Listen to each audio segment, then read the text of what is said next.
आज जब हम दी कैलाश खेर हैं, पद्मश्री कैलाश खेर हैं, तब तो दुनिया अलग रूप में देखती है। परंतु सब चले आए यहाँ राख बुझाने के लिए, तेज शोलों में किसी को न लपकते देखा। इसी जुनून में हर बच्चा घर छोड़ता है कि जो दिन अब चल रहे हैं मुझे अपने माता पिता को अच्छे दिन दिखाने। यदि आपके बालकों में 3 बालक हैं, कोई इंजीनियर बन रहा है, कोई डॉक्टर बन रहा है, कोई सीए बन रहा है, एक कोई कलाकार बनना चाहता है, तो उसको हल्के में लेंगे और उसको दया भाव से देखेंगे। संगीत हमारे मनुष्य की धमनियों में है। हर मनुष्य में संगीत पिरो के भेजा है मेरे परमात्मा ने। हम जो सांस ले रहे हैं उसकी लय है, एक लय बारंबारता है। ईसीजी जो देखते हैं आप, ईसीजी कराने जाते हैं, वो लय ही तो है। जब लय बिगड़ती है और मान लीजिए ऐसे ऐसे हो जाए आगे पीछे, तो तभी तो डरते हैं सब। इसका मतलब लय न बिगड़े, सबका संगीत सही चले। हम कुछ और बनने में लगे हैं ज्यादातर। हाय, व्हाट्स अप, ओ यार, nice to meet you, I am fine.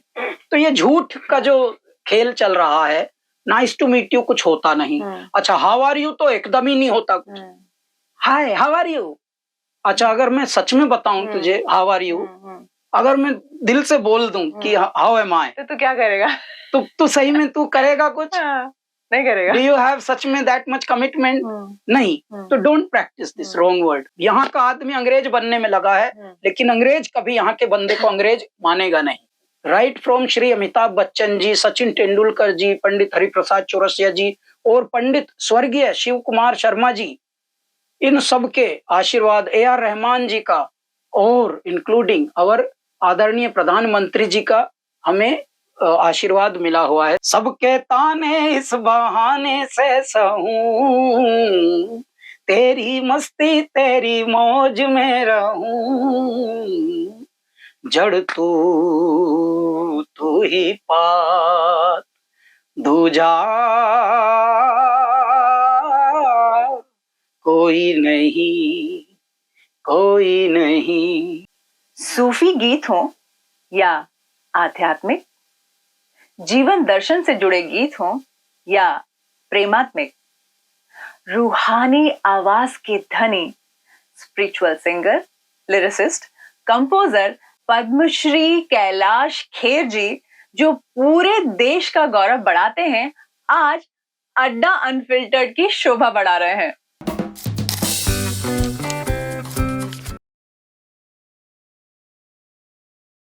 Welcome to अड्डा अनफिल्टर्ड कैलाश जी, आपका बहुत बहुत स्वागत है।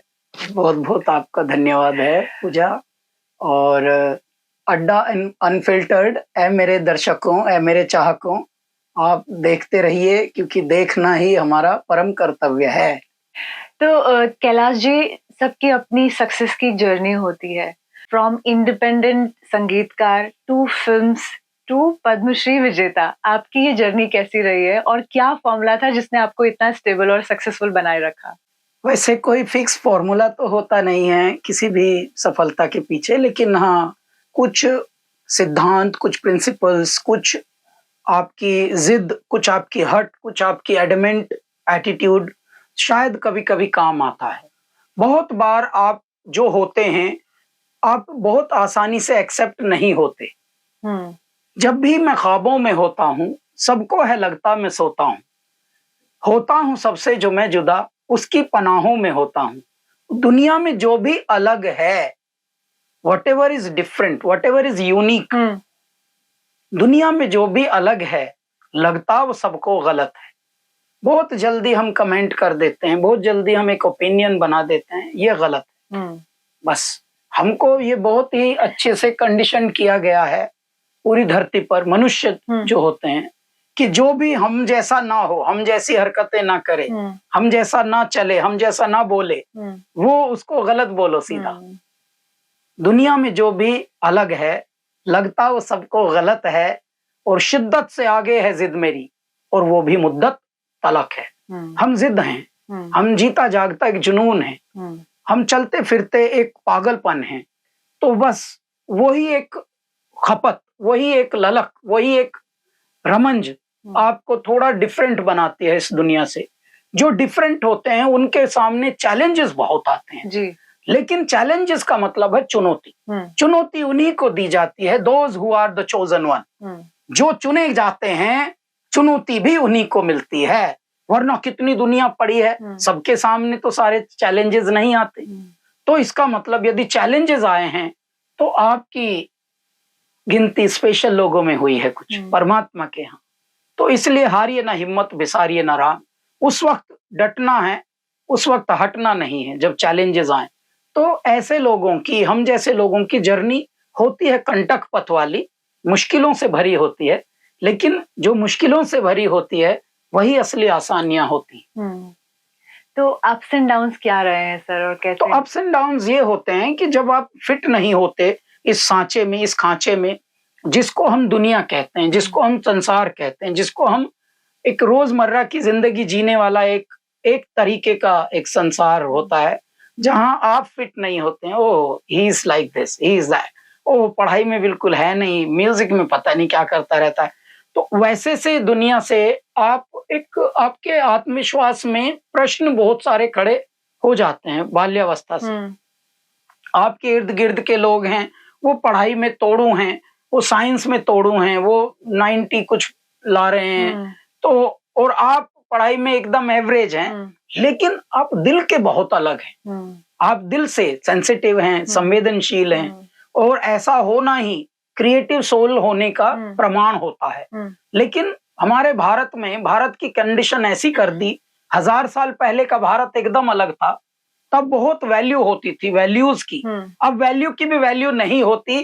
कारण उसका यही है कि हमारी संस्कृति में विकृतियां की, हमें खसोटा, हमें लूटा, हमें हमसे छल किया, हमसे कपट किया, हमारी संस्कृति का दोहन किया, हमारी विरासतों का दोहन किया, हमारी एजुकेशन, हमारी शिक्षा पद्धति का दोहन किया। तो हमारी वृत्तियां, हमारे स्वभाव, हमारी आदतें भी ऐसी बना दी कि यदि आप कलाकार हैं तो कलाकार की मत इज्जत करो, यदि आप साइंस में हैं आप चरित्र से बिल्कुल गए हुए, लेकिन आप साइंस में हैं तो उनके लिए रिश्ते भी आते हैं। 12वीं करते ही रिश्ते आते थे ढंग के, जबकि हम दिल्ली के हैं। ऐसा भी नहीं कि हम बियाबान जंगल के हैं, दिल्ली में भी हमने ऐसा परिवेश देखा। तो उस वक्त की दुनिया से मन बहुत क्रंदित हो जाता था और खिन्न हो जाता था। तब हमने ये निश्चय किया कि मैं ऐसी जगह में नहीं रहूंगा जहां कुछ अलग टाइप की दुनिया ही रहती हो। तो मैं घर छोड़ के भाग गया था। अच्छा, और उस वक्त क्या होता है, जो रनअवे चाइल्ड होते हैं वो एक तरह के अनाथ हो जाते हैं, और जो अनाथ होते हैं उनका साथ कोई देता नहीं आसानी से।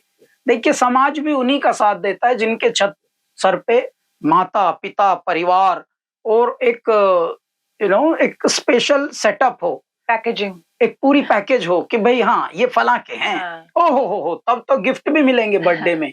जैसे ही आप घर छोड़ के अनाथ हो जाते हैं तो फिर बर्थडे भी नहीं मनाया जाता, ना कोई गिफ्ट मिलता, बल्कि गालियां मिलती हैं, धुतकार मिलती है। यहाँ तक कि कभी कभी आपका दोहन और शोषण वो लोग करते हैं, सो कॉल्ड रिलेटिव्स, जो झुंड का हिस्सा होता है, जिनको आप रिश्तेदार कहते हुए, ये मेरे नाना के चाचा के, मामा के, ताए के, भतीजे के, भांजे के, पता नहीं क्या हैं।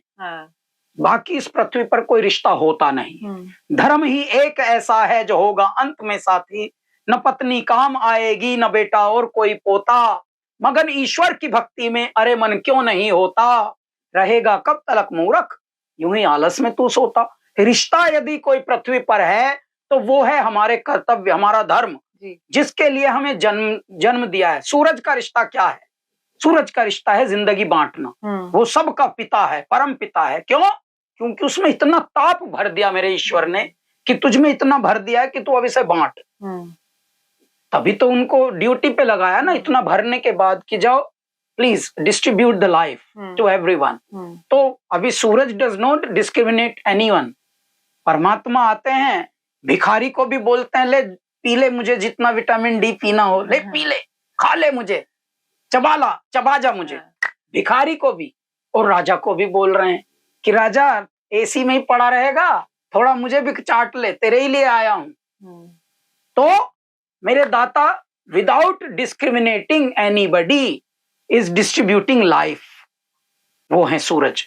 इसी तरह से गुणवंतों को गुण देकर, संस्कारित को संस्कार देकर, मूल्य को मूल्यवान को मूल्य देकर इस पृथ्वी पर भेजा है कि जा तेरा कर्तव्य है, अपना धर्म प्रेषित कर, अपने धर्म पर चल। स्वर्णकार का धर्म है वो स्वर्ण का कार्य करे और आभूषण बनाकर इस पृथ्वी को सुसज्जित करे।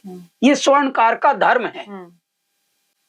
सिपाही का धर्म है कि वो जो भी अनुचित हो रहा है इस पृथ्वी पर उसके लिए सतर्क रहे, वो तभी सिपाही है। लेकिन क्या हम अपने धर्मों में हैं ना? पेट भरते ही हम ज्ञान बांटने लगते हैं और अननेसेसरी बातें ज्यादा करते हैं, जो हमारे करने की हम वो नहीं करते। ये है हमने जो दुनिया बनाई ऐसी बना दी। तो वैसी दुनिया से मन उकता गया था, हम फिर घर छोड़ के भाग गए थे। जब घर छोड़ के आप भागते हैं तो नाना प्रकार की अनएक्सपेक्टेड बाधाएं आपके जीवन में आती हैं, चिंताएं आती हैं, और जिन जिन लोगों में आप सरवाइव करने के लिए छोटा मोटा काम पकड़ते हैं, जैसे हमने बहुत ऑड जॉब्स किए। सबसे पहला जॉब हमने प्रिंटिंग प्रेस में किया, लेटर प्रिंटिंग प्रेस होती थी, लेटर लगाते थे। सर कहाँ पे? दिल्ली में। ये दिल्ली की ही बातें हैं सब। और जो जिनके यहाँ किया तो वो भी पिताजी के ही जानकार होंगे, तभी हम जाके छोटा बालक जिसकी मुच्छी भी नहीं आई है अभी, और अचानक वो कार्य पे लग गया। अभी पढ़ाई कैसे होगी, ना होगी, होगी भी कि नहीं होगी? क्यों? क्योंकि वो भी एक सर पे बोझ है कि अगर पढ़ाई छोड़ी तो कभी भी सामने पढ़ूंगा, माता पिता के तो लट से लठियाएंगे, इसलिए पढ़ना भी है। तो उस वक्त थोड़े दिन के गैप से फिर स्कूल भी पहुंचना है। बहुत सारी चीजों में बहुत सारी चीजें ऐसी होती हैं जो आप बताए से बताई नहीं जाती। और जब आप कार्य करते हैं किसी एक मानदेय पर करते हैं कि आपको इतना पैसा मिलेगा, इतना पारिश्रमिक मिलेगा, और आप 6 महीने तक काम करते हैं रात दिन, लेकिन आपको धेला ना मिले, तो तब आपको जीवन की अलग सत्यता पता लगती है। तो जब आप इस तरह का जीवन होता है, और आज जब हम दी कैलाश खेर हैं, पद्मश्री कैलाश खेर हैं, तब तो दुनिया अलग रूप में देखती है। परंतु सब चले आए यहाँ राख बुझाने के लिए, तेज शोलों में किसी को न लपकते देखा। तो जो दुख के, जो कंटक पथ के एक एक कदम दर कदम जो यादें हैं, किंवदंतियां हैं, उस वक्त के पड़ाव हैं, वो सब नहीं झेल पाते। और अभी तो दुनिया भी काफी बदल गई है। अभी तो सब कुछ, सफलता भी सबको जल्दी चाहिए, चांद भी छूना है लेकिन आज ही छूना है। अभी तो किसी के पास प्रोसेस से गुजरने का भी टाइम नहीं। प्रक्रिया जो होती है कि भाई एक समय लगता है, एक समय से ही खाना भी तैयार होता है। ऐसा तो नहीं कि सारा भोजन बस 2 मिनट में ही बन जाए। तो ये जो प्रोसेस से आप गुजरे हैं, इसी ने आपको कैलाश खेर बनाया। और जब ये जो रिलेटिव्स जो आपको पहले जो भीड़ का हिस्सा आप नहीं बनते थे, तो वो एक हम सिंबॉलिक कह रहे हैं, प्रतीकात्मक वो शब्द किया है हमने।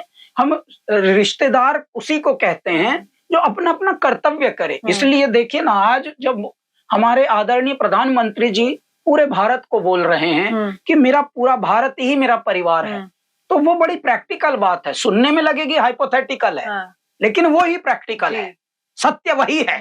क्यों? क्योंकि वो अपने लिए सड़क नहीं बना रहे, न जाने कब तक का शरीर है, लेकिन वो इस पूरे भारत के लिए इंफ्रास्ट्रक्चर खड़ा कर रहे हैं, पूरे भारत के लिए कुछ व्यवस्था बना रहे हैं, पूरे भारत के लिए रेपुटेशन क्रिएट कर रहे हैं कि पूरे भारत का तिरंगा जहां दिख जाए तो वहां नतमस्तक होकर लोग, जहां झगड़े भी हो रहे हो 2 देशों में, वो दोनों देश इकट्ठे होकर ऐसे प्रणाम करें कि हाय राम, ये तो राम जी की सवारी निकली है लगता है। ऐसा सम्मान यदि कोई दे रहा है, दिला रहा है, तो इसका मतलब वो अपने परिवार के लिए समर्पित है, तभी हो रहा। तो मेरा बोलना ही ये है कि रिश्तेदार कोई होता नहीं, रिश्तेदार आपके कर्तव्य ही होते हैं। आज जो लोग कामयाब लोग होते हैं, हम जैसे लोग होते हैं, जिनको पब्लिक फिगर भी आप कह सकते हैं, उनका यदि आप देखें, वो ये सारी दुनिया रिश्तेदार है। एक दिन ऐसा था जब हम मुंबई आए, कोई हमें जानता नहीं था। आज हम पूरी दुनिया में जहां जाते हैं, टॉयलेट तलक में भी चैन से नहीं रहने देते लोग। ये समझिए आप, 4 भी बज रहे होंगे, 5 भी बज रहे होंगे, किसी एयरपोर्ट पे sir 1 photo, sir 1 photo, sir 1 selfie, sir. तो आज ये कहां से आई ये जानकारी? ये इसका मतलब आपके कर्तव्यों ने, आपके दायित्वों ने, आपके चरित्र ने, आपके कृत्य ने, आपके सत्य ने अपनी एक ऐसी ऊर्जा बिखेरी कि आपके अनगिनत रिश्तेदार रिश्तेदार। खड़े हो गए पृथ्वी पर। जी जी जी। और जो आपके असली फैमिली मेंबर्स थे, मतलब जो डिस्टेंट अब रिलेटिव्स जैसे थे। अब जैसे मैं आपको बोलता हूँ कि हमारे फैंस नहीं होते जी। पूजा, हमारे जो फैंस आके मिलते हैं, हम उनको अपना परिवार का हिस्सा बोलते हैं। कारण क्या है कि मैं उनको बोलता हूँ कि आप शिव के गण हैं। क्यों? क्योंकि हमें तो फैन वैन पता भी नहीं होता था, लेकिन यदि आपके हृदय में हमारे हृदय से उगी हुई कोई बात और जगह बना रही है, उस आपके हृदय को स्पंदित कर रही है, तो इसका मतलब आपके और हमारी भावनाओं का कोई एक रिश्ता टिका हुआ है, तो पुराने जन्म से भले हो सकता है, भले कई जर्नी से हो सकता है। तो तब उनको समझ आता है, हाँ यार ये सामान्य बात तो है नहीं, हम तो अमेरिका में रहते हैं, ये तो पता नहीं कहाँ रहते हैं, और इनके साथ इतनी बॉन्डिंग, इतना अपनापन, इतना ऐसा लगता है कि जैसे किसी जन्म का कोई रिश्ता। और ये फैंस बोल रहे हैं, ये फैन है, फैन। तो इसलिए मैं अपने आप को भाग्यवान मानता हूं कि मैंने फैन नहीं कमाए, मैंने परिवार कमाया है अनंत तक, रिश्तेदार कमाया है अनंत तक। सात समंदर पार भी हमारे रिश्तेदार पाए जाते हैं जो दिल से आपको प्यार करते हैं जी, और वो आपके कृत्य की वजह से हुआ, जी। आपके सत्य की वजह से। सिर्फ बतूनियों के रिश्तेदार कभी होते नहीं। जी जी। तो सर, पद्मश्री मिलने के बाद कुछ लोगों के ओपिनियन में डिफरेंस आया था, आपके जो एक्चुअल रिलेटिव्स थे उनका? नहीं, हमारे कोई एक्चुअली ऐसे अभ्यासी रिलेटिव नहीं रहे हैं। तो हमारे मूल परिवार है, मेरी माँ, पिताजी, वो तो ब्रह्मलीन हो गए थे। तब जब हमारा करियर शुरू हो ही रहा था, तो थोड़ी उन्होंने सक्सेस हमारी देखी, उसके बाद प्रणाम कर गए थे, क्योंकि हम अपने पास ही ले आए थे माता पिता को, और आखिर दिनों में हमने उनकी सेवा की। और क्योंकि इसी जुनून में हर बच्चा घर छोड़ता है कि जो दिन अब चल रहे हैं, मुझे अपने माता पिता को अच्छे दिन दिखाने। बिल्कुल। तभी हमारा भारत ऐसा ही बना है। बिल्कुल। एक सामान्य परिवारों से निकलते हैं असामान्य यात्रा के लिए, ज्यादातर जुनूनी लोग। आज आप आदरणीय प्रधानमंत्री जी की यात्रा भी देख लीजिए, यही है, बिल्कुल उदाहरण साक्षात है। पर और बार बार उनका हम क्यों नाम ले रहे हैं? क्योंकि बड़ा नाम है, और उदाहरण बड़ों के ही दिए जाते हैं, आदर्शों के दिए जाते हैं। सूरज और हिमालय का ही उदाहरण दिया जाता है, समुद्र का, आकाश का ही दिया जाता है। तो वो अभी हमारे लिए सिरमौर हैं, सूरज हैं, समुद्र हैं, हिमालय हैं। इस तरह की एक व्यक्तित्व हैं वो, इस तरह की महा विभूति हैं। तो इसलिए वो भी एक सामान्य परिवार से निकले, सामान्य परिवार से निकलकर एक असामान्य यात्रा में, जबकि राजनीति कहते हैं कि ये बहुत ही दलदल भरी एक फील्ड है, क्षेत्र है, लेकिन उसमें भी कुछ ऐसा किया कि कीर्तिमान स्थापित कर रहे हैं, और कई जनरेशंस के लिए। कैलाश जी, आपका शिव जी पे बहुत आपका लगाव, उनसे जुड़ाव है, आप गंगा के किनारे आपने बहुत टाइम गुजारा, ये किस तरह से आपका कनेक्ट हुआ? तो ऋषिकेश जी से। तो हुआ ये कि फिर मैं जब उतार चढ़ाव आके, मैंने बहुत ऑड जॉब्स किए, बहुत अनुभव लिए, बहुत कड़वाहट सही। एक 15-16 साल का बालक जब हुआ, तब तक मैं ऐसा हो गया था जैसे 25-26 का हो गया हूँ, 15-16 में ही। इतनी मैच्योरिटी आ गई थी जीवन की, इतने धक्के खा लिए थे, इतनी कड़वाहट सह ली थी। तो उस वक्त तक बहुत सारे ऑड जॉब्स करके ऐसा लग रहा था, यार been there, done that, now I don't want to do all these mundane things. Now let me do something very unique, something very different. अब वो something very different की परिभाषा उस वक्त हमारे पास थी नहीं। तो जब भी कोई हमसे किसी भी चीज में कोई हमारे ओपिनियन पूछता, तो तसल्ली हमें बिल्कुल ना हो, और तसल्ली ना होने के बाद भी हम सहमत भी किसी से ना हो, तो हमेशा हमको एक बहुत ही उत्सुक आंखों से, एक जिज्ञासु आंखों से कोई भी देखता था, बड़ा भी छोटा भी, बोलता था, यार बालक बात तो बदतमीजी की नहीं कर रहा, बात तो थोड़ी तमीजी की कर रहा है, लेकिन बड़ी बेबाकी से बात भी कर रहा है, और ये ठहर भी नहीं रहा। मतलब ये हमसे सहमत नहीं है, ये ज्यादा, मतलब हमें भी कोई ना कोई बात को हाँ में हाँ नहीं मिला रहा बेवजह, कोई लॉजिक जरूर उठा के दे रहा है, और हम भले आयु में 10-12 साल इससे बड़े हों, लेकिन ये हमको भी कुछ नया सिखा रहा है, ये इसके अंदर तो कुछ है। मैं आज ही आपको एक बात बताऊं, मैं शेयर कर रहा था अपने किसी मित्र से कि मैं 3 या 4 साल का कुल बालक था, क्योंकि गांव के जो बालक होते हैं वो शहर के 10 साल के और गांव के 3-4 साल के सेम होता है उनका जो आईक्यू लेवल। क्यों? क्योंकि उनकी अपब्रिंगिंग, उनके उतार चढ़ाव जीवन के वो ऐसे हो जाते हैं कि वो हर चीज में यहाँ का 10 वर्ष का कोई हो, भले अंग्रेजी बोल रहा हो, लेकिन जिंदगी के थपेड़े ये 4 साल का इतना शार्प हो गया सह सह के। तो ये वाली बात थी। एक संत आए थे हमारे घर पे जब मैं 3-4 साल का था, तो उन्होंने हमारी चपलता या उन्मत्तता या पागलपन या होशियारी बालक की देखकर उन्होंने एक बात कही। वो पीएचडी थे उस वक्त के, पिताजी के मित्र थे, चेतानंद जी उनका नाम था। उन्होंने कहा कि मेरी माँ का नाम था चंद्रकांता, कि चंद्रा, ये इस बालक को मैं लेके जाता हूँ, इसको मैं पढ़ाऊंगा लिखाऊंगा, इसका पालन पोषण मैं करूंगा। तो माँ को लगा कि ये तो सन्यासी बना देंगे मेरे बालक को। तो माँ ने इस बात से थोड़ा खुशी नहीं जताई।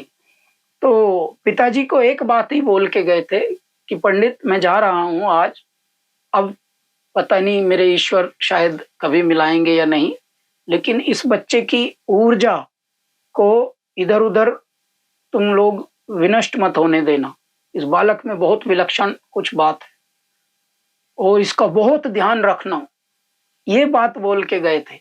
अभी ध्यान तो रखने वाले परमपिता परमेश्वर ही होते हैं, मेरे महादेव ही होते हैं, लेकिन ये विचार होते होते उस बालक को भी याद है जो 4 वर्ष का कुल था, सामने ही बैठा है दावन में।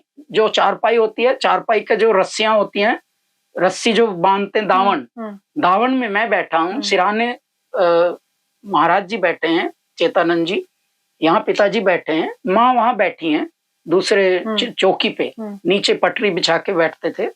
तो ये दृश्य मुझे बहुत अच्छे से याद है कि एक बालक के लिए कोई महाराज महात्मा जी ऐसे बोल रहे थे, लेकिन उस बालक का पता नहीं क्या ध्यान रखा, कैसे रखा, तो परमात्मा ने तो संवार लिया। लेकिन तब से भी ये बातें हमको याद हैं। उसके बाद मैं महादेव की भक्ति में क्यों रुजू हूं कि लास्ट में जब ऑड जॉब सब बहुत सारी कर ली, तो मुझे पिताजी के ही एक मित्र संत थे जिन्होंने दिल्ली में सफदरजंग एन्क्लेव में आश्रम है, अभी भी है वो, परमार्थ निकेतन का। तो संत उस वक्त जी थे परिपूर्णानंद जी। परिपूर्णानंद जी ने कहा कि इस बालक को आप वहीं भेजो ऋषिकेश, और ये पिताजी वाला ही काम सीखे, पंडिताई, तो वहां कर्मकांड सीख लेगा, शास्त्री बनेगा और वेदाचारी बनेगा, तो इसको हम कहीं ना कहीं मंदिर में किसी में रखेंगे। तो उस वक्त यही मन में आया, चल मंदिर में पुजारी ही बन जाऊंगा। अभी पिताजी वाला काम बचपन से अच्छा नहीं लगता था, इसमें पैसे मिलते नहीं है, बस थोड़ा खाने को मिल जाता है, एक अंगोछा मिल जाता है, अंग वस्त्र, और बस सीधा मिल जाता है, थोड़ा नाज गेहूं ये थोड़ा बहुत, बाकी पैसे कभी मिलते नहीं, तो इससे कोई ग्रोथ नहीं होगी। ये वाला उस वक्त क्रांतिकारी विचार मन में चलता था बालकपन में। लेकिन अभी मरता क्या नहीं करता, तो मैं वो ही करने गया, पिताजी वाला ही काम बाद में सीखने। तो इस तरह से हम ऋषिकेश अटके। ऋषिकेश में परमार्थ निकेतन में मैं रहता था, लेकिन एक विशेष बात वहां हुई कि मैं शाम के वक्त, वहां गंगा आरती होती है, आज भी होती है, वो बहुत ही सिग्निफिकेंट जगह है, और ये आरती विश्व प्रसिद्ध ये खंड है, ये मुनि की रेती में स्वर्गाश्रम में हमारा आश्रम है परमार्थ निकेतन। तो वहां मैं गाता था, तो एक बालक वहां गाता है और महात्मा लोग नाचते थे। घाट बड़ा था तब, अब तो घाट थोड़ा सिमट गया क्योंकि विस्तार हो गया, थोड़ा मॉडर्न भी हो गई जगह। तब घाट बड़ा था और कभी कभी घाट पे ही पानी आ जाता था, तो महाराज लोग पानी में ही नाचते थे, क्योंकि इतना इतना पानी उस चबूतरे पे रहता था। तो और सर्दियों के दिनों में नवंबर, दिसंबर, जनवरी में दुशाले खोल खोल के नाचते थे, जो कंबल खोल खोल के, तो वो एक अलग दृश्य बनता था।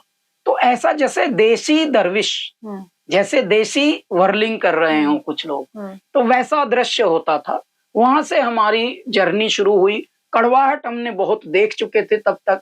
जैसा मैंने बताया कि 20 वर्ष की आयु तक ऐसा लगता था जैसे हम 40 वर्ष की आयु जी चुके हैं और उतने ही अनुभव जुड़ चुके हों।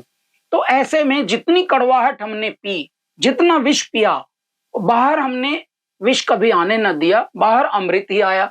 तो हम बालकपन से ही लिखते हैं, बालकपन से ही गाते हैं, बालकपन से ही कंपोज करके धुन बना के, और सबका एकदम अचंभित मन कर देने वाली कुछ बात निकलती है यहाँ से अंदर से। तो वो मैं जब भी सारे देवताओं को स्टडी करता हूँ, निहारता हूँ, पढ़ता हूँ, तो भगवान शिव ही एक ऐसे हैं जो सारा जहर खुद पी लेते हैं, सारा विष, और इस सृष्टि को बहुत ही भोलेपन से, बहुत ही लाड़ से नर्चर करते हैं, इस पूरी सृष्टि को ऐसे पालते हैं। तो ये महादेव का आशीर्वाद था और उनका बुलावा था जो आप ऋषिकेश गए। मेरे महादेव की तो बहुत कृपा हम पर है। और ये गायकी की तरफ जो रुझान आपका और जो गंगा किनारे आपने गाना शुरू किया, ये कैसे मतलब अंतर्मन में आया? तो मैं बालकपन से गाता था जी। और गाता था, इसके लिए भी बहुत सारे हमको ताने मिलते थे, बल्कि हमने एक अपने अनरिलीज्ड गाने में लिखा भी है, सबके ताने इस बहाने से सहूं, तेरी मस्ती तेरी मौज में रहूं, जड़ तू ही पात दूजा कोई नहीं, कोई नहीं। ब्यूटीफुल। सबके ताने इस बहाने से सहूं, तेरी मस्ती तेरी मौज में रहूं। हम किसी को इम्प्रेस कभी करते नहीं, ना हम इस चक्कर में पड़ते कि ओह वो बड़ा आदमी है, उसको ये कर लूंगा, उसको ना, भाई कोई बड़ा नहीं है। एक फुंसी निकलेगी तो बहुत बिस्तर पड़ जाता है आदमी। एक फुंसी, छोटी सी फुंसी से बिस्तर पे लिटा देते हैं, तो असली बड़ों में बड़े मेरे परमपिता परमेश्वर हैं। बस उन्हीं से लौ लगाए रखो, किसी का दिल दुखाओ मत, बाकी आदमी सब समानांतर हैं, कोई ना बड़ा है ना छोटा है। तो ऋषिकेश में बाबा लोग आपके गाने की धुनों पे नाचते थे जब आप बालक थे, उसके बाद आप मुंबई आए, तो यहाँ लोगों को कैसे अपने संगीत से नचाया आप? तो यहाँ शुरू में तो बहुत ही शुरू में तो लगा कि हम फिट नहीं होंगे, क्योंकि यहाँ की एक अलग कल्चर है, यहाँ का एक अलग ये है। पर धीरे धीरे भगवान ने ये किया कि शुरू में तो यहाँ रिजेक्शन मिले, हम क्योंकि आए थे यहाँ हम अपनी एल्बम बनाने, लेकिन बाद में धीरे धीरे मेरे महादेव का ही यहाँ भी चमत्कार हुआ। क्यों? क्योंकि हम गंगा तट से आए और भेजा कहाँ? सागर तट। जी, तो यहाँ पर शुरू में तो रिजेक्शंस बहुत मिलते हैं, और जैसे ही आप दिल्ली, ऋषिकेश इन क्षेत्रों से आते हैं, तो यहाँ शुरू में आपको बहुत सारी चीजें नई मिलती हैं। एक तरह से समझिए जैसे आप भारत में ही किसी विदेश में आए हो। तो यहाँ की भाषा, यहाँ के तौर तरीके वो बहुत अलग होते हैं, और आप क्योंकि एकदम देसी और खुर्राट होते हैं, तो वो अलग से दिखते भी हैं। आपके चाल में, आपकी ढाल में, आपके वक्तव्य में, आपके बिहेवियर में वो सब दिखता है। तो शुरू में ऐसा लगता है कि पता नहीं ये चिड़ियाघर से छूटे हैं या हम चिड़ियाघर से, कुछ तो खेल चल रहा है। अच्छा, शुरू में जब रिजेक्शन भी मिलता था हमको, तो अंग्रेजी में मिलता था। तो शुरू में यहाँ आए तो I don't know whether this is going to work, but if this works, maybe it will do wonders, but I don't think so, it's going to work. ऐसे करके तो अंग्रेजी लोग जितने बोलते हैं वो कंफ्यूज्ड होते हैं खुद। एक तो खुद कंफ्यूज्ड होते हैं, खुद उनकी क्लैरिटी नहीं होती किसी भी बात में। एमबीए जो किए होते हैं ज्यादातर उनको, अच्छा एमबीए का मतलब ही ये है कि जितने कंफ्यूज्ड हो उतना ही कंफ्यूज कर दो संसार को, और जितना कर दोगे तुम्हारी एकदम 54-26 पैसे में चलती रहेगी, फिर कोई नहीं रोक सकता। तो वो वाला यहाँ पे परिवेश दिखा। शुरू में 4 गाने हम डेमो में लेके आए, तो उसमें 2 नुसरत फतेह अली साहब के गा रखे हमने, और 2 अपने भी चिपका रखे हैं ओरिजिनल।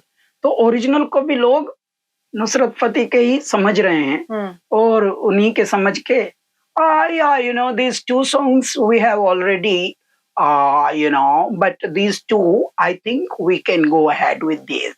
अच्छा, हम कुछ नहीं बोल रहे कि ये मेरे ओरिजिनल हैं भाई, मैंने ही लिखे हैं, मैंने ही धुन बनाई है। मैं उनका चलने दे भाई, बोरी उसके नाम से भी जारी है, किसी के तो बोरी में माल तो अपना ही जा रहा है। एक बार पहले माल का चस्का तो लगे धरती को।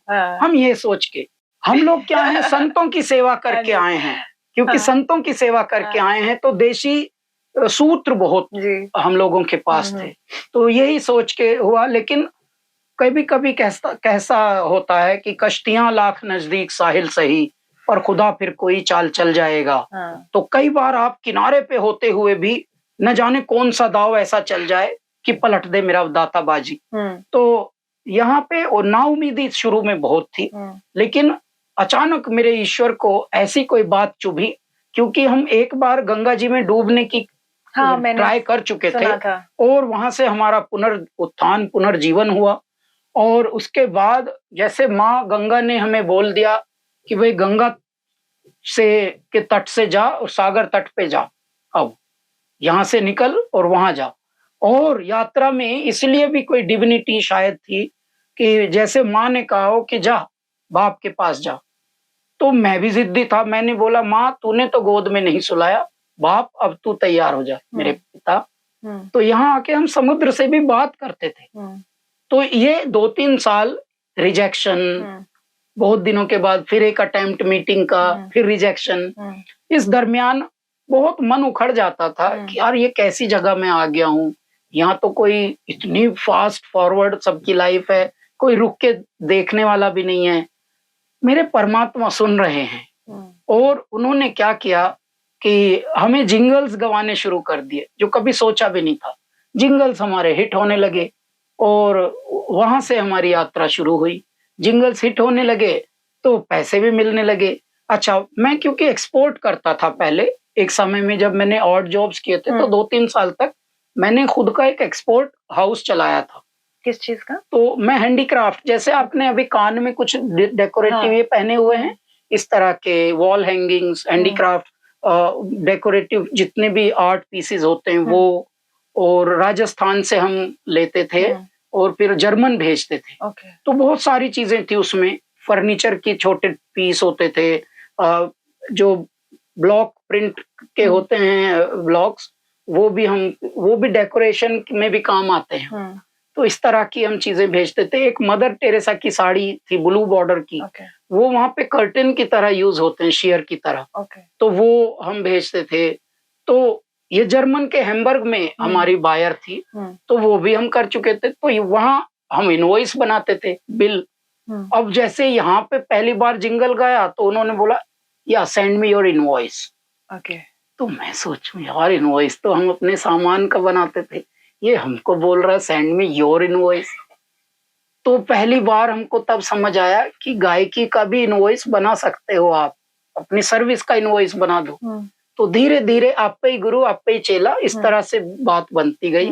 पहला इनवॉइस तो हमने 5,000 का बनाया था, वो आज तक मिला भी नहीं हमें।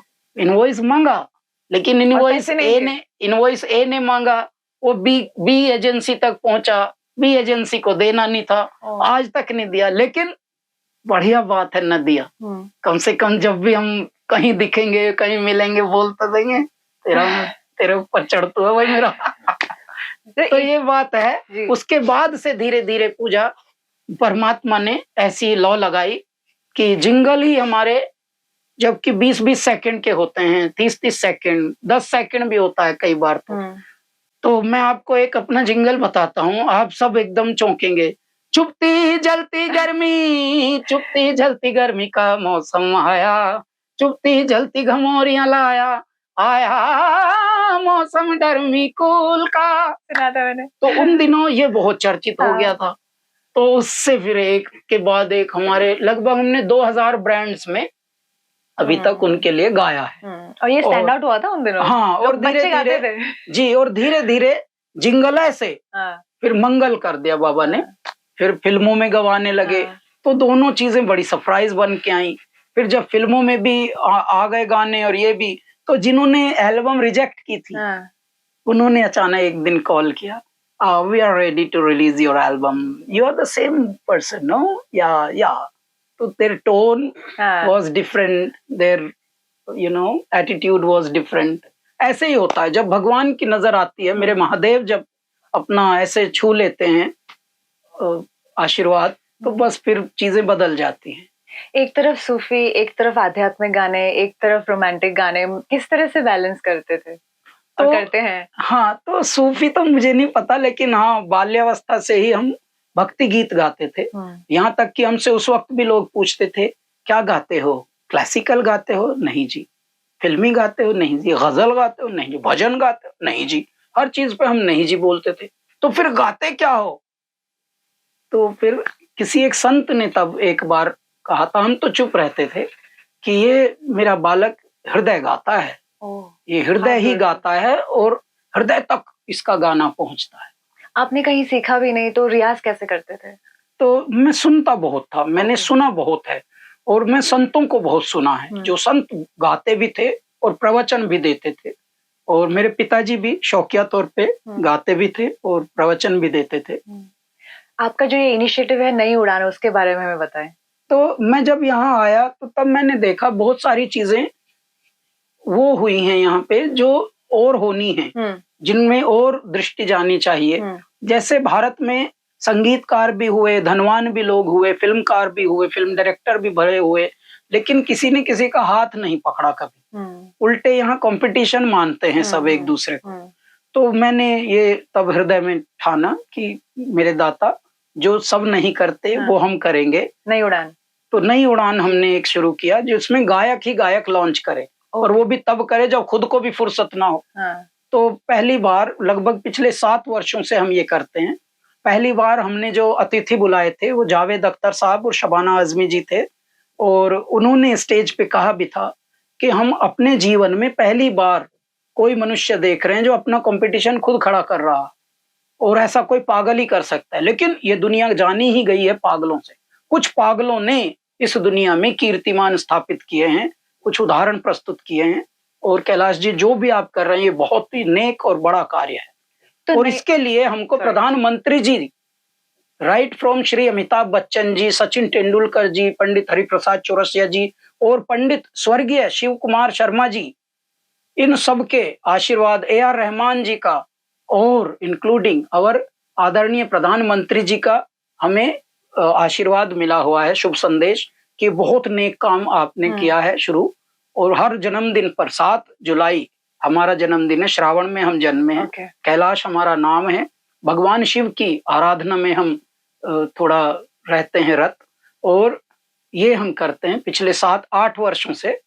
Every year. तो इसमें टैलेंट्स कैसे चुनते हैं? तो पूरे वर्षानुवर्ष हम पहले पूरे भारत से डिस्कवरी ऑफ टैलेंट के तहत उनको तलाशते हैं, फिर उनको तराशते हैं, फिर उनकी मेंटोरिंग करके उन्हें बड़ा मंच देते हैं। जो हमें नहीं मिला हम सब वो कर रहे हैं। तो जो मेहर रंगत है उसमें क्या होता है? अच्छा, मेहर रंगत एक ऐसा फेस्टिवल है जो मेरे पिताजी के नाम पर है। पिताजी का नाम था पंडित मेहर सिंह खेर। ठीक है जी। अब उनके नाम पर हम इसलिए एक ये फोक म्यूजिक का फेस्टिवल करते हैं सेंट्रल पार्क दिल्ली में, दिल्ली में कनॉट प्लेस में।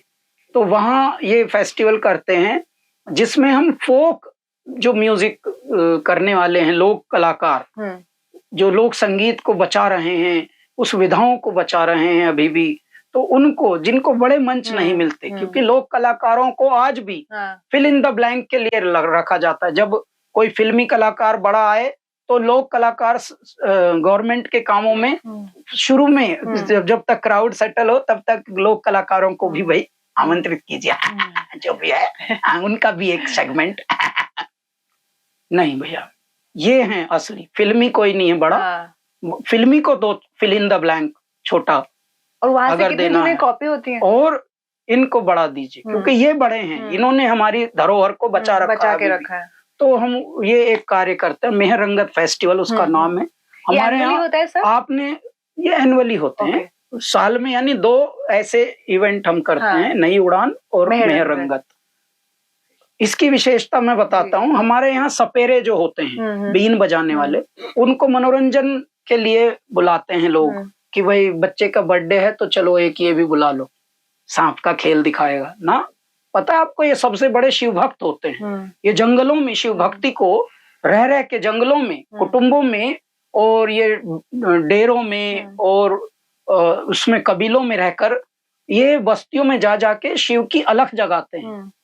लेकिन अब क्योंकि धीरे धीरे वो बात मिट गई, लोगों ने यहाँ मजहब धर्म ये सब 1000 साल में तो दुर्गति कर दी ना हमारे भारत की। 1000 साल पहले का भारत अगर देखेंगे आप तो एक ही गांव में स्वर्णकार भी रहता था, कुंभकार भी रहता था, चर्मकार भी रहता था एक ही गांव में, और सब सहिष्णुता से रहते थे, समन्वयात्मक रहते थे, सब मस्ती मजाक करते थे आपस में, सब कहीं ना कहीं इकट्ठे होकर बात करते थे।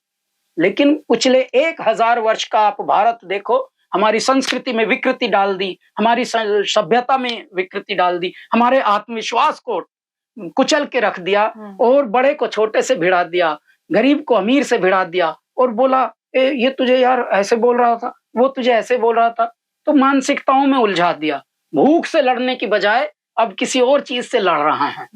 तो ये तो अब भगवान भला करे कि ऐसे इस देश को ऐसे अवधूत कोई जैसे परमात्मा का मिल गया है एक प्रधानमंत्री, जो अब धीरे धीरे जो हमारा बिगड़ा था संस्कृति, वो अब धीरे धीरे ठीक करने में लगे हैं। हमारी शिक्षा पद्धति भी बदल रही है, अब जैसी थी वैसी हो रही है, बड़ों का सम्मान वापस आ रहा है, हिंदी का सम्मान वापस आ रहा है, अपने भारतवर्ष की जो मूल सभ्यता है, बड़ों को तीर्थ कराने लगे हैं फिर से लोग, वरना भाग रहे थे विदेशों में यंग जनरेशन, और खुदा बड़ों की भी अकल मारी गई थी, और वो भी रिश्वत दे दे के कॉन्वेंटों में पढ़ा रहे हैं, खुद बेशक तख्ती से पढ़े हों, लेकिन ये बीमारी आ गई थी, और वो फिर विदेश में जाके वहीं शादी वादी करके फिर वही you go to see your parents, yeah, you know, sometimes maybe, you know, in 3-4 years once. तो ये हो गया था। अब चीजें बदल रही हैं, अब भाषा का, हमारे आध्यात्म का, हमारे भारत की संस्कृति का पूरे विश्व में अब कीर्तिमान बढ़ रहा है। पुनः भारत का गौरव, भारत का वैभव अब लौट रहा है। अब हमारी सभ्यता पुनः अपनी जगह आ रही है, हमारे आध्यात्म को भी अब वैसा ही दर्जा मिल रहा है जैसा मिलना चाहिए। हम जहां जा रहे हैं, यदि आप भारत भूमि के हैं तो आपको ऐसे देखा जाता है, oh you are from India. नहीं भाई, इंडिया नहीं, इंडिया तो किसी ने नाम रख दिया था, कोई नहीं, भारत, हम भारतवर्ष के हैं। गोरों को भी, हम अभी गए थे विदेश, तो वो बहुत हमको लुरजू तुरजू कर रहे थे, दूसरी भाषा के, दूसरे देश के लोग बेचारे, केबिन क्रू वगैरह। तो हमने उन्हें समझाया, oh yeah, India is really, you know, doing well now, people are talking so great about it. इनका इंडिया नहीं, Bharat, Bharat used to be always great, but in between some, you know, turbulence happened. Every country goes through that. Now many countries are now going through, and they are also looking at Bharat की, भारत हमें बचा लेगा। दोनों लड़ दो रहे हैं, हाँ, दोनों ही उम्मीदों की तरह उम्मीद दोनों की इधर ही जग रही है कि भारत हमें बचा लेगा। तो भारत एक उम्मीद है, भारत एक बहुत बड़ा मतलब आशा का केंद्र है पूरी पृथ्वी के लिए, इस धरती पर, क्योंकि हम इसी पद्धति से जीते आए हैं, वसुधैव कुटुंबकम। ये पूरी दुनिया एक परिवार है, और इस पूरी दुनिया के परिवार को यदि इकट्ठा रखना है तो एक दूसरे को कोई एग्जिस्टेंस के ही साथ जीना पड़ेगा। भले आप कितने भी धनवान हो, भले आप कितने भी मनवान हो, भले आप कितने भी गुणवान हो, आपका गुणवाना सब। देखिए कोविड ने ये अभी संदेशा देके गए हैं, कोविड जी आए थे, कोविड जी 2-3 साल ऐसे हिला के गए हैं पूरी धरती को कि मान जाओ अभी भी कमबख्तो, सुधर जाओ वरना सुधार दूंगा, दाता ये कह के गए हैं। तो वो यही बता के गए हैं कि सब संवर जाओ, क्योंकि सबके संवरने में ही ये दुनिया संवरेगी। ये नहीं कि भाई ऑर्गेनिक मैया करो खेती, होगी नहीं, ऑर्गेनिक सबको होना पड़ेगा, तभी ऑर्गेनिक खेती हो पाएगी। तो कर्मठ सभी को होना पड़ेगा, चाहे कोई ब्राजील में हो चाहे कोई यहाँ हो, तो वैसा होगा। सर, जो कैलाश खेर फाउंडेशन जो आपकी है, वो किस तरह से सोशल वर्क के काम कर रही है? तो कैलाश खेर फाउंडेशन हमारी लगभग 8 साल पहले बनी थी, और तभी से हम मानवता के कार्यों में जुटे हुए हैं। अभी संतों के साथ हम बहुत कार्य करते हैं। तो ऋषिकेश हरिद्वार में एक संत समाज है, तो उन संतों के एक गुरु महाराज जी हैं, उनके अनुयायी हम भी हैं, और वो गौ रक्षाशाला, श्री कृष्णायन देशी गौ रक्षाशाला, वो ये चलाते हैं। उस देशी गौ रक्षाशाला में लगभग 21,000 गौवंश है, देशी गौवंश, ठीक है। अब वो गायों की रक्षा के लिए ही ये कार्य करते हैं महात्मा लोग, समझिए, देखिए महात्मा लोग ही एक ये गौवंश बचाने का कार्य करते हैं। उसमें कैलाश खेर फाउंडेशन कांधे से कांधा जोड़कर चल रहा है। कैसे चल रहा है? केवल हम अनुदान ही नहीं मांगते, परंतु जो गायों की रक्षा के लिए कुछ कभी-कभी कुछ वस्तुएं लगती हैं, कुछ साधन लगते हैं और कुछ मशीनें लगती हैं, कुछ परमिशनें लगती हैं, क्योंकि नेक काम करना आज भी भारत में बहुत मुश्किल है। बुरे काम के तो लिए 10 संगठन आ जाते हैं। अभी आप दारू पार्टी कर लो तो एकदम चौड़े हो के आएंगे खर्चा करने भी। भाई आपका जी ड्यूटी है लाख रुपए की दारू आप रखोगे है जी। हाँ जी, जी 1.5 लाख की रखेंगे जी, ड्रम भर देंगे जी। लेकिन अगर अचानक आप बोल दें कि भैया यहाँ गायों के लिए भूसा भी हमें पैक करना है, चतुर्मास आ रहा है, तो आपकी भी ड्यूटी। हाँ जी, 5,000 हमारी भी लिख लो जी। ज्यादा से ज्यादा 5,000 करोड़ का आदमी भी जल्दी जल्दी टलाएगा, क्योंकि हमारे देश में दान भी इंसान दबाव में देता है, स्वभाव में नहीं। नेक काम भी भारत में अमीर आदमी भी इसलिए बहुत गरीब माना जाता है कि उसके अंदर अभी भी हृदय की अमीरी आई नहीं।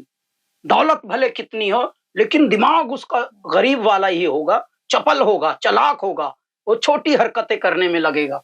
मैं आपको अपना ये इंटरव्यू के बाद ये 2 मिनट का एक हमारा एक वीडियो है, वो जरूर दिखाएंगे। I would love to. तो उससे आपको एक बात समझ आएगा, जिसमें हमने कहा है, ये हंस के कहा है कि जब इस किसी के घर में कैंसर हो जाता है तो उसको कोई ये भी बोले कि भाई फला गांव में एक नकली दरगाह है, उस नकली दरगाह का बड़ा असर है जी, तो वो वहां भी जाते हैं। क्यों? घर में कैंसर हुआ पड़ा है, वो मन्नत मांगते घूम रहे हैं चारों ओर। तब वहां पे मूर्ख बनाने वाले अगर ये भी कहें भाई यहाँ पे 1,000 रुपये रखिए, यहाँ पे 5,000 दीजिए, यहाँ पे करिए, मरता क्या नहीं करता वाला होता है, वहां उनकी बुद्धि फेल हो जाती हो। परमात्मा अब आ गए हैं ना कैंसर बनकर, जब यहाँ दाता भी छीन न पड़ता दाता को भी अपने हक का। इसीलिए मैं बोलता हूँ चेत रे नर चेत रे, तेरा चिड़िया चुग गई खेत, अरे नर चेत रे। तो हम ये कैलाश खेर फाउंडेशन से 16 राज्यों में हमने कोविड काल में न केवल राशन भेजे हैं, 16 राज्यों में, याद रखिए, कैबिनेट मिनिस्टरों तक को हमने हेल्प की है। So nice. हमने सरकार से हेल्प ली नहीं, हमने दी है। ऑक्सीजन कॉन्सेंट्रेटर हमने ऐसे बांटे हैं जैसे पता नहीं भगवान। मैं तो चला था नेकी का एक बीज लेकर, एक कण लेकर, लेकिन अच्छी नियत ने परमात्मा ने ऐसे ऐसे दाता जोड़ दिए हमारे साथ कि अमेरिका तलक से हमें इस तरह के लोग जुड़े, मलेशिया, हांगकांग और लंदन से कुछ अमीर लोग हमारे साथ जुड़े कि कैलाश जी जो आप कर रहे हो बहुत नेक काम कर रहे हो, हम इतना ये भिजवा रहे हैं आपको, हम ये भिजवा रहे हैं, ऑक्सीमीटर, हम ये मास्क, हजारों लाखों मास्क अभी भी हमारे पास हैं स्टॉक में। अभी भी हम किनको देने वाले हैं? देवेंद्र फडणवीस जी को, और एक हमारे सुधीर मुनगंटीवार यहाँ के कल्चर मिनिस्टर हैं महाराष्ट्र के, और ये देवेंद्र फडणवीस जी ये हैं अभी उप मुख्यमंत्री। हम इनको, क्योंकि इनके कुछ हैं संस्थाएं और वो जो गांव देहात में कुछ हेल्थ सेंटर चलाते हैं, हम वहां देंगे। हमारे पास अभी भी सर 2 ट्रक माल भरा हुआ है कैलाश खेर के पास, तो वो हम बांटेंगे। तो ये महादेव की मर्जी होगी, मुझे उनकी मर्जी। आप नेकी का सच में कार्य कीजिए, मेरे दाता ऐसा कर देंगे कि मैं आपको एक उदाहरण देता हूँ। एक बालक मंदिर के सामने रहता था और वो सेवा करता था गुरुओं की, महात्माओं की, संतों की। तो संतों की सेवा करते करते पुजारी से उनका बहुत बड़ा बालक का लगाव हो चुका था। तो पुजारी से बात करते हुए एक दिन बालक ने पूछा, छोटा बालक, कि महाराज आप तो भगवान से रोज बात करते हैं ना? हाँ हाँ बेटा मैं तो करता हूँ। तो आप भगवान से पूछना कि मेरे भाग्य में कितना पैसा लिखा है, तो जरा पूछ के मुझे बताना। तो परमात्मा ने के ध्यान में उस बालक का नाम आया, सुमिरन। तो ऐसे उनके मुख से एक बात परमात्मा द्वारा उनके इंस्टिंक्ट के माध्यम से एक ये हुआ कि हाँ बेटा पूछा था मैंने, कि पूछा आपने मेरे लिए? परमात्मा ने, परमेश्वर ने क्या कहा कि हाँ बेटा तुम्हारे भाग्य में 675 रुपए लिखे हैं। तो भगवान की, तो पुजारी जी, महाराज जी, उनको बोल दीजिए भगवान को कि मुझे इकट्ठा ही दे दें प्लीज। तो ठीक है बेटा मैं बोलता हूँ। तो अब अगले दिन सोया बालक, उसके सिराने 675 रुपए सुबह मिल गए और वो इतने पैसे देख के पागल ही हो गया। तो पागल होके उसने खर्चे वर्चे किए, बालक की तरह के जितने भी होते हैं, तो उससे ज्यादा ज्यादा 5 या 10 रुपए ही खर्चे हुए। अब इतना पैसा लिए घूम रहा है वो। तो बोलता है, अरे यार मैंने तो खूब खा लिया है, कुछ और लोग रह गए हैं मेरे जानकारी में, तो उनको भी खिला देता हूँ। अब जब उनको खिलाने लगा तो वहां भंडारा लग गया। भंडारा लगते लगते शाम तक उसके 675 शांत हो गए। अब वो अगले दिन जब शांति से सो गया कि भाई मैंने तो सब अपने भाग्य का खर्च कर लिया, अब मैं सुकून से सो रहा हूँ, अब मेरी जिंदगी में कुछ नहीं है, मेरे भाग्य का मैंने खर्च कर लिया सब। अब सो गया, कोई नहीं। सुबह जब उठा फिर से 675 फिर सामने उसके सिरहाने। तो अब रोज का रोज उसके दिमाग में ये बालक की, यार साला मैं तो खर्च किया था, ये कैसे हो गया फिर से है। तो अरे वो कुछ लोग और भी रह गए थे, कल मैंने वापस भेजा था उनको। अब वो भंडारा लगातार, बालक वहां भंडारे दे रहा है। तो एक दिन महाराज ने भगवान की प्रार्थना में पूछा, भगवान क्यों उस बच्चे को सता रहे हो? बहुत चारों तरफ उस बच्चे का ये हो रहा है जय जयकार, रोज सोता है खर्च करके और फिर सुबह और 675 मिलते हैं। कि भाई वो भोला बालक नहीं है, वो बहुत तेज बालक है।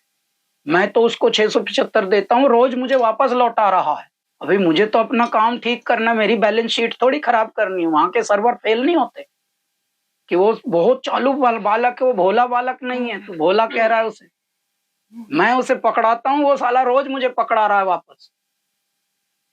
तो नेकी का, पुण्य की जड़ ऐसे हरी होती है।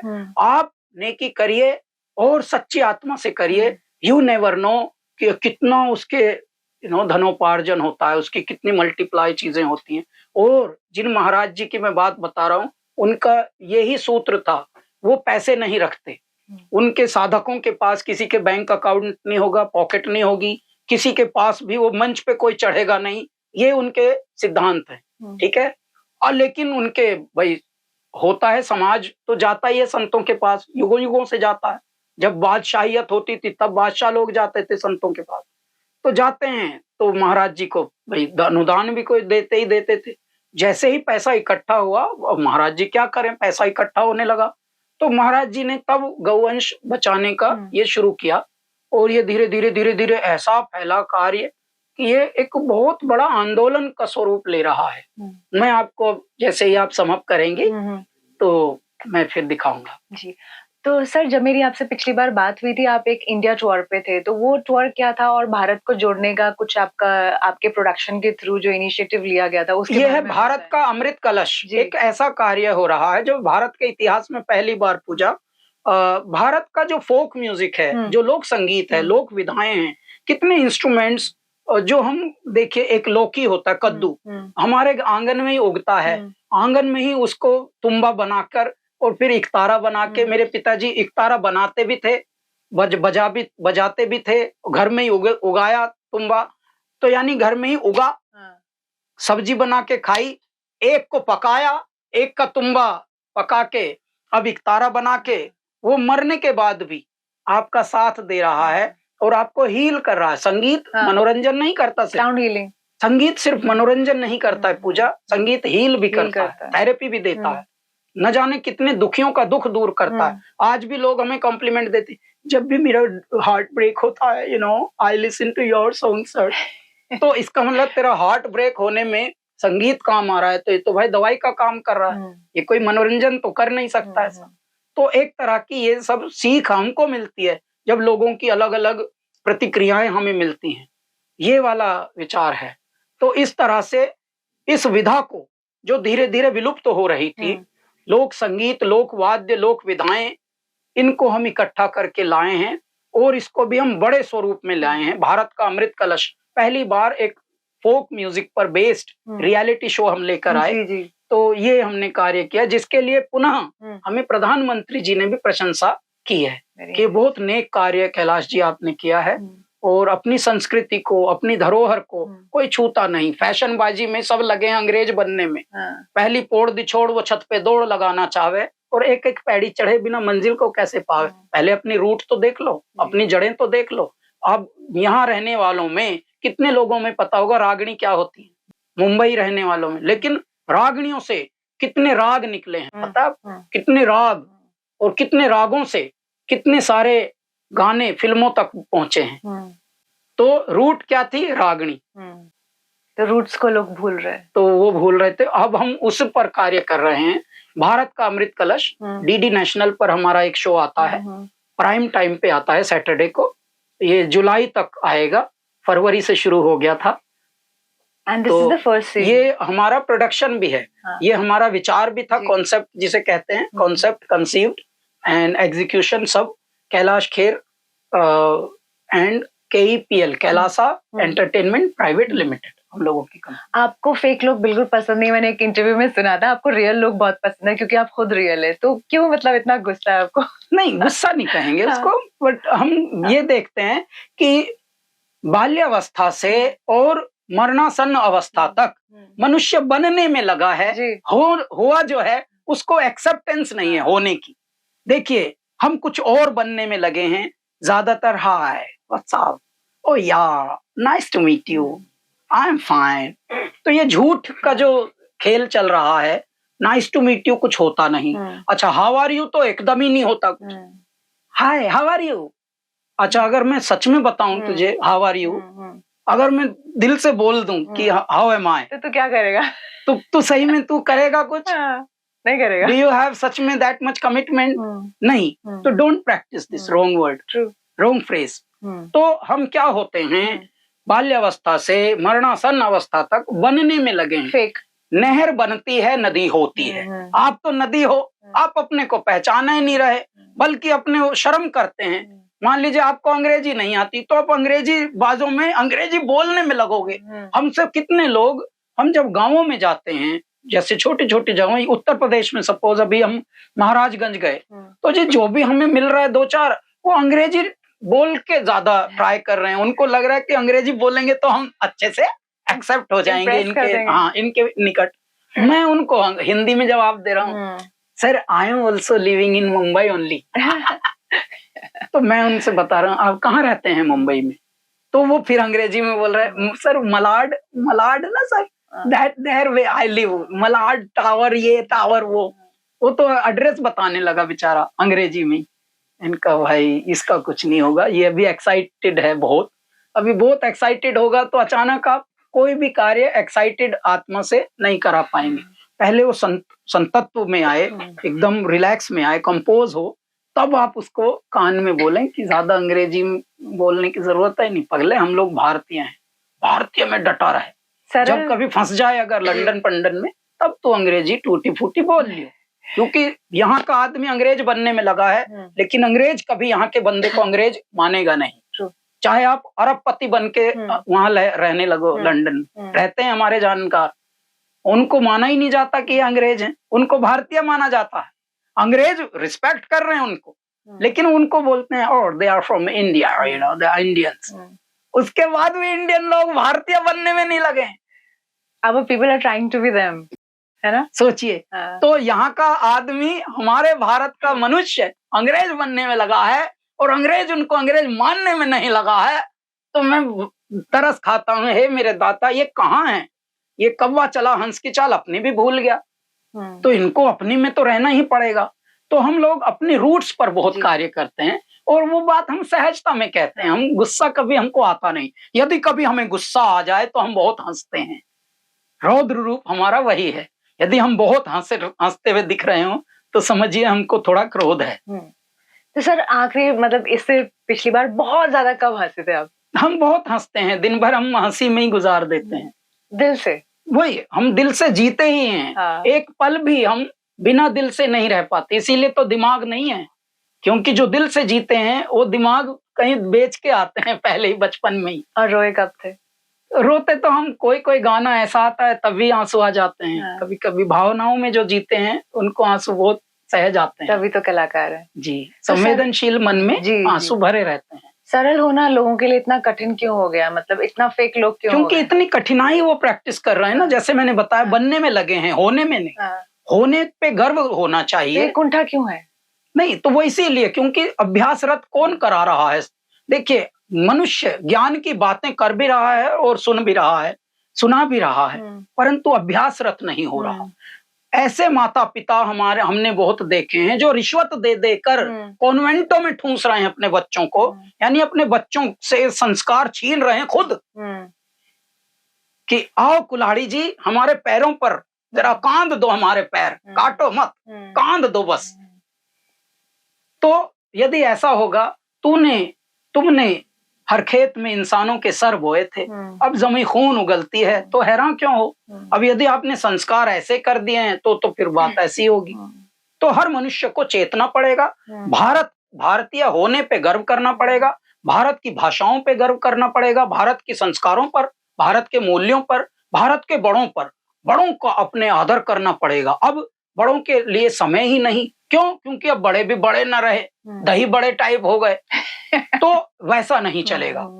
थोड़ा गंभीरता जहां होनी चाहिए वहां गंभीरता होनी चाहिए, जहां वात्सल्य हो वहां वात्सल्य हो, बालकपन हो। देखिए, हम किसी भी आयु में हो, लेकिन परमात्मा के तो हम बालक ही हैं। और वो लोग, मैं उदाहरण दे रहा था, आप यहां से निकलिए, ये बुद्धिजीवी लोग जहां होंगे वहां संगठन कभी होता नहीं। यहां से बाहर निकलिए, दारू का कोई ठेका देखिए, उस पर जितने भी लोग मिलेंगे ठाके से लगाते हुए मिलेंगे, जबकि थैली खरीद रहे हैं, जहर का पूरा पुड़िया है वो, लेकिन वो मरने के लिए भी कितने आनंदित हो के मरना चाह रहे हैं। यानी छोटा बुद्धि है, छोटे कृत्य हैं, लेकिन हृदय में है वो, उनका संगठन बहुत तगड़ा है। आप अभी चाय की टपरी पे जाके देखिए, कोई नुक्कड़ पे जो भी छोटी मोटी, वहां जो भी लोग होंगे, हो सकता है उनकी जेबों में बहुत पैसे ना हो, लेकिन कोई ना कोई छोटा मोटा चुटकुला आपस में सुना के बहुत हंस रहे हैं, बहुत आनंदित है। अच्छा, उनके लिए जितनी भी तपिश पड़ रही है, धूप जितनी गर्मी पड़ रही है, वो भी कुछ नहीं, क्योंकि वो ऐसे में ही पल रहे हैं, तो एक्सेप्ट किए हैं, वो बाय डिफॉल्ट में जी रहे हैं। तो बिल्कुल भी वो ऐसे नहीं कि कुंठित हो रहे हैं, फ्रस्ट्रेटेड। एसी में रहने वाला बहुत जल्दी फ्रस्ट्रेटेड, यार मैं I am tired man, I think I need vacations now. क्या कर लिया तूने, छन पटक लिए क्या भाई? तो जो सुविधाओं में रहने वाला है वो बड़ा व्याकुल है, जो कठिनाइयों में जीने वाला है वो बहुत सहज में है। उसने एक्सेप्ट किया है कि भाई यही तो प्रकृति है। आप ये देखिए, जो तपिश मनुष्यों को लग रही है, क्या वही तपिश वृक्षों को नहीं लग रही? बिल्कुल। लेकिन वृक्ष उस तपिश के बाद भी आपको क्या दे रहे हैं? छाया, सुकून, फ्रूट्स, फल, पत्ते, छाल, मृग्या, तो क्या ना दें। तो बहुत कुछ सीखने को है। संगीत कैसे मार्गदर्शन कर सकता है हमारे यूथ का? तो संगीत एक्चुअली क्या होता है ना, जैसे हमने बताया, संगीत हमारे मनुष्य की धमनियों में है। हर मनुष्य में संगीत पिरो के भेजा है मेरे परमात्मा ने। हम जो सांस ले रहे हैं उसकी लय है, एक लय बारंबारता है। ईसीजी जो देखते हैं आप, ईसीजी कराने जाते हैं, वो लय ही तो है। जब लय बिगड़ती है और मान लीजिए ऐसे ऐसे हो जाए आगे पीछे, तो तभी तो डरते हैं सब। इसका मतलब लय न बिगड़े, सबका संगीत सही चले। तो वो कैसे चलता है? आपके कृत्य और आपके सत्य सही रखिए, प्रकृति आपको सही रखेगी। प्रकृति खुद, आप प्रकृति पुत्र हैं ना सब, हम सब प्रकृति के बालक हैं। प्रकृति हमें नहीं तंग करेगी। कौन माता पिता अपने बालक को तंग करता है? लेकिन यदि बालक स्वयं आलबादी करे तो थोड़ा बहुत उसकी सर्विस की जाती है। तो प्रकृति भी सर्विस फिर करती है।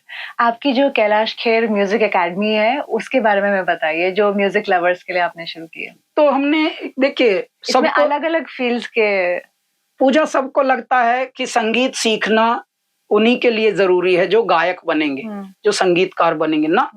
संगीत सीखना, क्योंकि संगीत सबके भीतर है, सबके अंदर लय है, सबके अंदर सुर है, सबके अंदर। देखिए, मृदु वचन सबको पसंद है, आप कटु वचन किसी से भी सुनिए। साहब हमारे बड़े अफसर हैं, उसके बाद भी कैसे विनम्र होकर यहाँ बैठे हैं, कोई अफसर ही झाड़ रहे हैं क्या? ये है प्रकृति का संतुलन। संगीत संतुलन सिखाता हमें। हमारी ये एकेडमी मनुष्य होना सिखाएगी, उसका यही ध्येय है। Kailash Kher academy for learning art, Kala Dham, हमने उसमें धाम भी जोड़ा है। Dham is the destination for every seeker, तो वो हमने इसमें जोड़ा। कला धाम का विशेषता ये है कि अगर आप संगीत सीख रहे हैं तो सिर्फ गायक बनने के लिए नहीं, बल्कि मनुष्य बनने के लिए। बैठना कैसे है, चलना कैसे है, उठना कैसे है, और बात कैसे करनी, बात कितनी करनी है, ओके। ये सब जो बेसिक मैनरिज्म है। क्योंकि हो क्या गया है, हमारे पास वक्त तो बदल गया, पैसे तो आ गए, साधन भी आ गए, लेकिन साधक मिट गए। जब तक साधक मिट गए और साधन आ गए तो पता लगा गाड़ी तो है लेकिन तमीज नहीं आए कैसे चलानी है। तो अब चल रहे हैं कूड़ मगज की तरह, बिल्कुल दूसरे का कोई है ही नहीं ख्याल कि भाई दूसरा भी धरती पे है कोई। ऐसे नहीं, ऐसे दुनिया नहीं चलती। हवाओं को भी पता है कितना चलना है, वरना स्पीड थोड़ी तेज कर लेती हैं तो उखाड़ देती हैं। फिर जो हवा पैदा करते हैं पेड़, उन्हीं को उखाड़ देती है हवा थोड़ी सी उग्र हो जाए तो तमीज में होना। तो हमारी एकेडमी ग्रूमिंग दिखाएगी, सिखा रही है, music, dance, sound recording, yes, सब कुछ सिखा रही है। और सब कुछ सिखाने में भी हम एक कदम और आगे जा रहे हैं। अब देखिए क्या होता है, सब लोग तीर्थ में जाते हैं तीर्थ करने, और यदि तीर्थ आपके यहीं आ जाए तो जीवन कितना सुलभ हो जाए। तो अब हम वो कर रहे हैं, हमारी एकेडमी स्कूलों में जा रही है, अब स्कूलों में घुसेगी, क्योंकि स्कूलों में भी संगीत की इज्जत नहीं है। हमारे भारत में संगीत की इज्जत नहीं है, विदेशों में संगीत की बहुत इज्जत है। यदि आपके बालकों में 3 बालक हैं, कोई इंजीनियर बन रहा है, कोई डॉक्टर बन रहा है, कोई सीए बन रहा है, एक कोई कलाकार बनना चाहता है, तो उसको हल्के में लेंगे और उसको दया भाव से देखेंगे। अगर मान लीजिए करुणा आएगी भी तो ऐसे जैसे दया भाव से, भाई एक बालक गायकी में इसको हमने बोल दिया तो लाला जो तुझे करना है वही कर लेते हैं, ऐसे दया भाव से, जैसे भिखारी था, ये भिखारी बनना चाह रहा था मेरा बालक, चलो हम इसको सपोर्ट कर रहे हैं। यही हो सकता है इन तीनों के चरित्र को संवार दे जी। ये जो 3 बहुत बड़ी बड़ी चीज बन रहे हैं, हो सकता है उनमें चरित्र न निर्माण हो पाए। क्यों? क्योंकि उनको बचपन से ही भाई वो ये बहुत शार्प है, ये बहुत अच्छे मार्क लाता है, बस उनके दिमाग चढ़ा दिए। अब वो अभी से बेचारे पानी को पापा कह रहे हैं। और ये जो भला आदमी है, हो सकता है ये इनको हील करे, क्योंकि ये स्ट्रेस में आएंगे। तीनों जब ये पद पे पहुंच जाएंगे बड़े बड़ों पे, तो इनको स्ट्रेस खाएगा। स्ट्रेस का मतलब होता है नाना प्रकार की व्याधियां, ब्लड प्रेशर और ये सब ऐसी चीजें चढ़ती हैं। इनका संगीत जो है और वो थेरेपी में बताया जाएगा, वो भी ये बताएंगे तो गांव का जोगी जोगना हो जाएगा, क्योंकि इनकी तो वैल्यू हुई ही नहीं है, तो घर के थे। तब उनको सैन फ्रांसिस्को से कोई कैलिफोर्निया से लिख के देगा, या you need music therapy now, go to India. तो go to India and go to Kailash Kher academy for learning art and there. यही भाई साहब वहाँ फैकल्टी है मान लीजिए, जिनकी कभी इज्जत नहीं हुई, और इन्हीं का बनाया हुआ म्यूजिक आपको चेपा जा रहा है। भाई आप थोड़ा इसमें $150 एक इसका दीजिए, ट्रैक का। बना कौन रहा है? जिसकी आपने खुदा इज्जत नहीं की थी। तो ये होता है, बना कर वेश हम फकीरों का गालिब, तमाशाए अहले करम देखते हैं। तो इस तरह से हम लोग केले में दवाई का कार्य कर रहे हैं, और पढ़े लिखों को हम बोल रहे हैं, ऐ मेरे पढ़े लिखो, थोड़े समझदार भी बन जाओ। समाज का निर्माण कर रहे हैं एक तरीके से। तो हम ये कर रहे हैं बहुत, क्योंकि हर कार्य पैसे के लिए नहीं किया जाता। कुछ कार्य ऐसे भी होते हैं जहाँ पैसे पीछे पड़ते हैं आपके, कि हम भी हैं जी, हम भी खिड़की पे खड़े हैं, हम बहुत देर से, हमें भी थोड़ा खोल लो, अंदर ला लो हमको। सारी दुनिया पैसे के पीछे पड़ी है, लेकिन कितने कम लोग हैं जिनके पीछे पैसे पड़े हों। हम शायद उनमें से हैं, क्योंकि जहाँ सरस्वती होती है लक्ष्मी अपने आप आ जाती है। हम शायद उनमें से हैं, हम खुल के बोलते हैं। प्रधानमंत्री जी उन्हीं में से हैं। देख लो ना, कितने लोग क्या ना कर दें, अगर एक इशारा करे हमारे देश का प्रधानमंत्री तो लोग ट्रकों में मतलब ना पलटते हैं पैसा। लेकिन ये एक जीवन है कि ऐसा भी जीवन जिया जा सकता है, ऐसा भी आदर्श स्थापित किया जा सकता है। सारी दुनिया पड़ी है पैसे के, कुछ आत्माओं के पीछे पैसा पड़ा है। चल बालक तू कहाँ जाएगा, मैं भी तेरे पीछे पीछे चल रही हूँ, तेरी माँ हूं मैं, लक्ष्मी हूं मैं, चल। ये है जी। तो समाज निर्माण का जो ये आप काम यज्ञ है। हम काम नहीं करते पूजा, हम यज्ञ करते हैं, और यज्ञ अनवरत होता है। तो Kailash ji, thank you so much, आपने आशीर्वाद दिया अपना अनफिल्टर्ड में आकर, मुझे आशीर्वाद दिया, शोभा बढ़ाई, और इतनी अच्छी वाइब्रेशंस मुझे आपसे फील हो रही है। मेरे को लगता है 2-3 दिन तक मैं चार्ज रहूंगी इतनी अच्छी वाइब्स एक्सचेंज करके। Thank you so much sir, thank you for being a part of. आप सबको थैंक यू अमित जी, बहुत बहुत धन्यवाद। अड्डा अनफिल्टर्ड। सर, आपके दर्शकों को, आपके चाहने वालों को कुछ संदेश देना चाहेंगे? हाँ, ऐ मेरे दर्शकों, ऐ मेरे चाहकों, ऐ मेरे प्रशंसकों, मैं आपको प्रणाम करता हूँ और पूरे भारत को, पूरे भारत की सभ्यता को, पूरे भारत की संस्कृति को, पूरे भारत की कल्चर को, पूरे भारत की भाषा को, पूरे भारत के वैभव को, पूरे भारत के गौरव को बारंबार प्रणाम करते हुए कहता हूँ कि पूजा बलूटिया इनका शो है ये, बहुत ही प्यारा, जिसका नाम है अड्डा अनफिल्टर्ड। अड्डा अनफिल्टर्ड। बस इससे चिपके रहिए। देखिए, अब आप हैं, आपके पास इतनी एनर्जी कि आप कुछ ना कुछ देखते ही रहते हैं, तो क्यों ना गहरी चीज भी देख लें। आंसर को देखे। Thank you so much. Thank you sir. जी, नमस्कार।